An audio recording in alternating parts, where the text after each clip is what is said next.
कनक से पहली मुलाकात मेरी इसी रेस्टोरेंट में हुई थी। चलो मैं तुम्हें अपनी कहानी सुनाता हूँ। मैंने कनक को पहली बार इसी रेस्टोरेंट में देखा था। वो मुझे बहुत अच्छी लगी, लेकिन कभी मेरी हिम्मत नहीं हुई कि मैं उससे जाकर बात करूँ। लेकिन एक दिन मैंने हिम्मत जुटाई और उसके पास जाकर बैठ गया।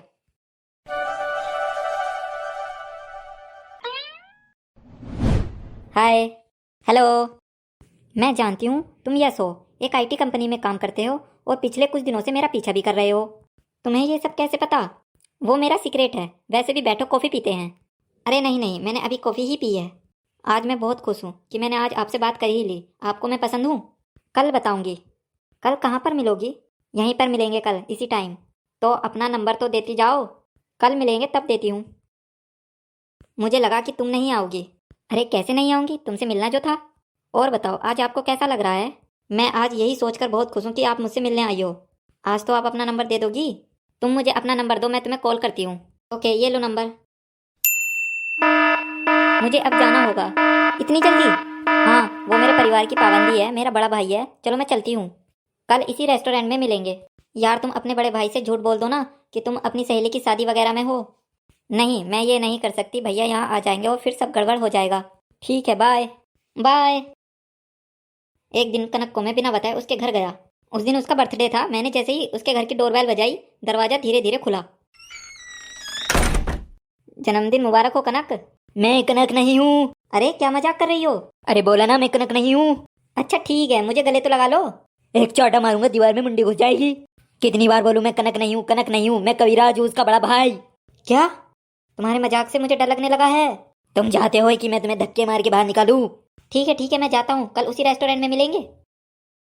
कल तुम मेरे घर क्यों आए थे?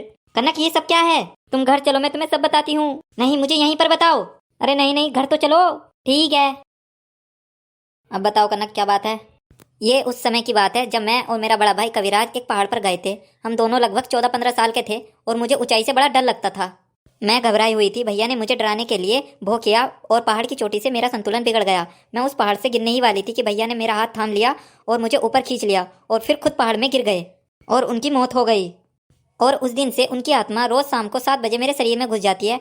मैं दिन में लड़की की तरह रहती हूँ और रात को लड़कों की तरह रहती हूँ। मेरे माँ पापा को भी ये बात पता थी। उन्होंने कोशिश की भैया की आत्मा को मुक्ति दिलवाने की, पर कोई कोशिश सफल ना हुई। पर इसका कोई अंत तो होगा।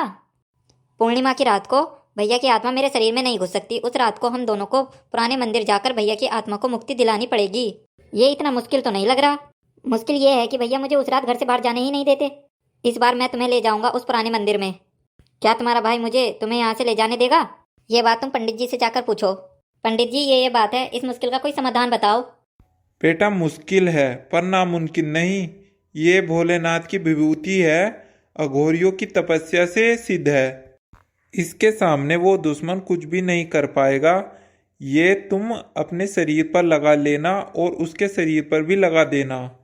ओके पंडित जी। कनक, मैंने जो विभूति दी थी क्या तुमने वो लगा ली? हाँ लगा ली है। चलो तो फिर चलते हैं। ठीक है चलो।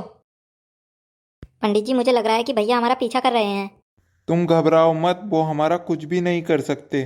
कनक, तुम मुझे मरवाना चाहती हो? नहीं भैया नहीं। कनक, तुम उसकी बातों पे ध्यान मत दो, वो तुम्हें भगा रहा है। ओम क्लीम लीम छुमंत्राय नमः। कविराज की आत्मा मुक्त हो।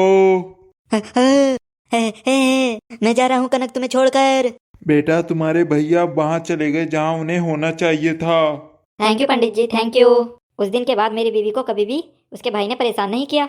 तो आपको कैसी लगी है मेरी कहानी? अगर आपको अच्छी लगी है तो हमारे चैनल को प्लीज़ लाइक सब्सक्राइब जरूर करें।